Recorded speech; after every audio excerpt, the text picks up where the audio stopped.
Hello, everyone. Welcome to episode 12 of the Heretic Yogi, the Heresy of Suffering, part 1.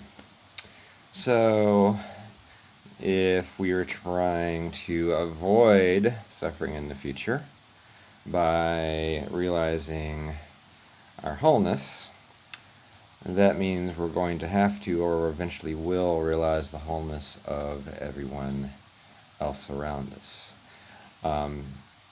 And that means we're going to have to also acknowledge the suffering of everyone else around us. And that can change a lot about the way that you interact in the world. So I was listening to a podcast of the Heretic Happy Hour, not to be confused with the Heretic Yogi. And one of the presenters, was talking about visiting his older father, who he doesn't see that often. The speaker is a very new agey sort of spiritual teacher person. His father was born Muslim and converted to Catholicism when he married his wife. And it's kind of a very strict Catholic. So he said they were having dinner. The speaker said he had gone there to take his new wife to meet the family, because the family hadn't been able to come to the wedding. Anyway, the dad turned to the son and said, "So what ideas have you been twisting up recently?"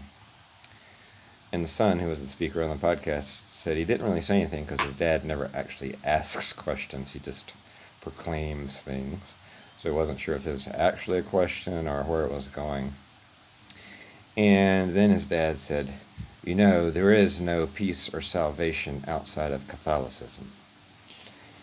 And the speaker said normally, and for most of life, that would have triggered him and that would have started a big row. But this time, he said he felt incredibly peaceful and just relaxed because he knew that his father was coming from a place of his own suffering, and that's where his comments were coming from.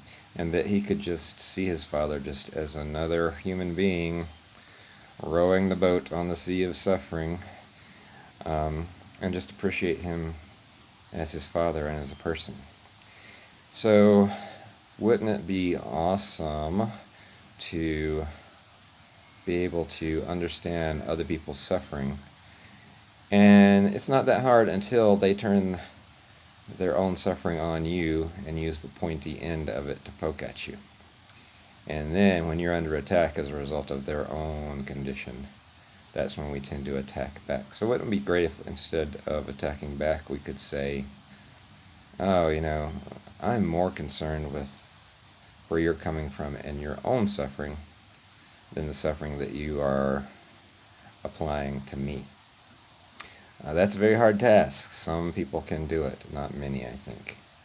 But if you want to be able to do it, you have to really understand your own suffering. And so maybe that would be part 2 of this little talk on suffering. Anyway, have a great day and peace.